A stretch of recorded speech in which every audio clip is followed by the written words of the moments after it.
भगवान श्याम सुंदर ने कहा, देवी तुम्हारे पति ने भांग खा के ऐसा वरदान दिया है कि भस्मा जिसके सिर में हाथ रखेगा वो भस्म हो जाएगा। और देवी मैं 16,108 का इकलौता पति, मैं 16,108 पटरानी रानियों का इकलौता पति हूं। कहीं हमारे हाथ सिर में रख दिया तो फिर इनका क्या होगा? पार्वती जी बोली, महाराज मजाक का समय नहीं है, कुछ करिए। तुरंत ही भगवान द्वारकाधीश ने बोल मोहिनी भगवान मोहिनी जी का रूप बनाया और पहुंच गए जिस गुफा में भगवान शंकर घुसे थे, भस्मा बाहर था। अब भगवान अपनी आंखें मटकाते हुए, चटकती मटकती चाल से, लहलाते हुए नागिन की तरह काले काले बाल, रेशमी दुपट्टा डाले हुए, उछालते हुए गेंद जैसे ही निकले। भस्मा बोला, कौन? भगवान बोले, का दिखाई भी नहीं देता है क्या? नारी हूं। भस्मा बोले, वो तो दिखाई देता है कि नारी हो, पर नाम क्या है? भगवान बोले, मोहिनी। नाम ही मोहिनी था। मोहित हो गया। भस्मा बोला कि किस लिए जा रही हो?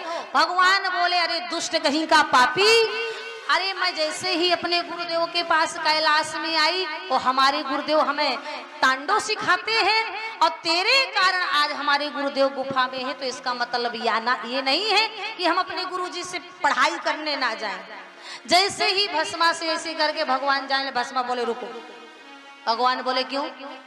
भस्मा ने कहा, देवी हम तुम्हारे रूप में इतने आकर्षित हैं, इतने मोहित हैं कि अब बाबा को भूल गए। सबसे पहले तो तुम हमें नाच के दिखाओ। भगवान बोले, पगला, अकेले नाचना भी अच्छा नहीं होता है, अकेले रोना भी अच्छा नहीं होता है, अकेले गाना भी अच्छा नहीं होता है, और अकेले बतियाना भी अच्छा नहीं होता है। तो कम से कम कोई जोड़ीदार तो हो नाचने को। भस्मा बोले, जोड़ीदार कहाँ से लाऊं? भगवान बोले, तो तू तो खड़ा है। भगवान बोले, तू तो खड़ा है। भस्मा बोले, मुझे नाचना भी नहीं आता है। भगवान बोले, का कोई पेट से सीख के आता है? हम भी तो सीखे हैं, चल हम नाचे, तू भी नाच पीछे पीछे। भगवान की माया बड़ी प्रबल थी। आज जैसे ही भगवान मोहिनी के रूप में जगदाधार परब्रह्म परमात्मा नाच रहे हैं, भस्मा भी नाच रहा है। भगवान ने नाचते नाचते एक कमर में हाथ रखा, भस्मा से बोले, तू भी रख ले। भस्मा ने भी रख लिया कमर में। अब भगवान ने जो ठुमका मारा, तीनों लोग मूर्छित हो गए। नाचते नाचते भगवान ने अपना जो दाहिना हाथ सिर में रखा, भस्मा ने भी रखा। भस्मा गोविंदाय नमो नमः। भस्मा तो भस्म हो गया कि हे पार्वती, जिस तरह इन्होंने आप हमारा तुम्हारा मिलन नारी का रूप रख के कराया है, भविष्य में अगर सेवा का अवसर मिला तो हम भी नारी का रूप रख के का मिलन कराएंगे। आज वही परब्रह्म परमात्मा राम के रूप में है और वही देवी लक्ष्मी सीता के रूप में है। जो सीता जी ने पार्वती का पांव पकड़ा, बोली, देवी हमारे पति ने एक बार मिलन कराया था ना, इसीलिए ने जया ने रोपे सौभाग्य बर मांगा। पार्वती ने तुरंत ही कैलाश पहुंची, धक्का मारा, महाराज होश में आओ। क्यों? बोले, राम सीता का मिलन कराओ। तुरंत ही भूत भावन शंकर भगवान ने तुरंत ही नारी का रूप बना करके पुष्प वाटिका में आके खड़े हो गए और वही राम सीता का मिलन कराने जा रहे हैं। गोस्वामी जी ने चौपाई लिख दिया, बोले, चली अग्र कर प्रिय सखी सोई, प्रीत पुरातन लख ही न को। आज वही शंकर भगवान नारी के रूप में आगे आगे जा रहे हैं, सीता जी पीछे पीछे जा रही हैं। उसी समय राम जी पुष्प तोड़ रहे। अब और भी अच्छी गजब के लेखे, राम जी पुष्प तोड़ रहे हैं, सीता जी सखियों के साथ राम जी का दर्शन करने जा रही हैं, पर राम जी को दिखाई नहीं दिया, केवल सुनाई दिया। गोस्वामी जी महाराज लिख रहे हैं, बोले, कंकन किंकन नो पोरे धने सने, कंकन किंकन नो पोरे धने सने।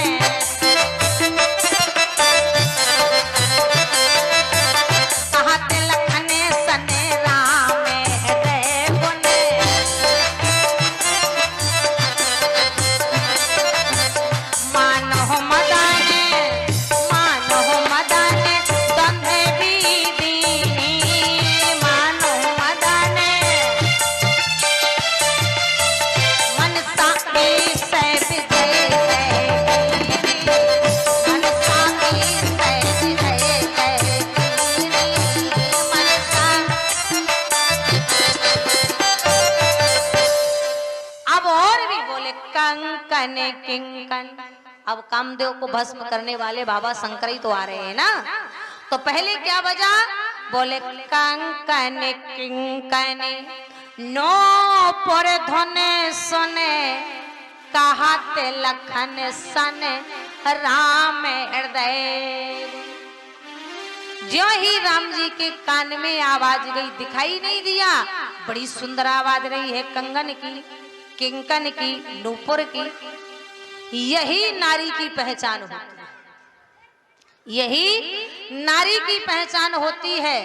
और नारी वो ना कि ब्याह करके लुगंद्रा की तरह लगे, नारी वो नहीं है कि विवाह करके भी पता ना चले कि ये बहू जा रहा है कि बहुंदरा जा रहा है।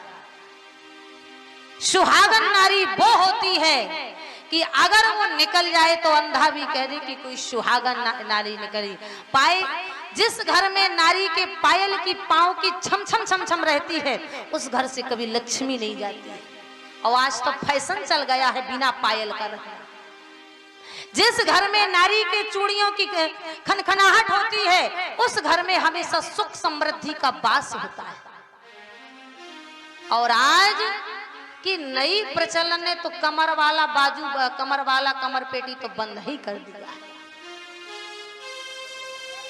लेकिन ये नारी के 16 श्रृंगारों में आता है पायल, बिछिया, चूड़ी, कंगन, कमर पेटी, और एक और हो गया है फैशन वाला, बगलिया से मांग भरेंगे और वो भी इतना सा लगाएंगे।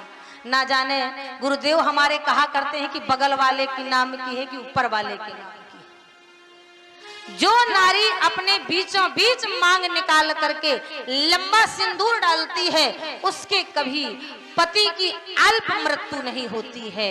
ये विद्वान लोगों का कथन होता है।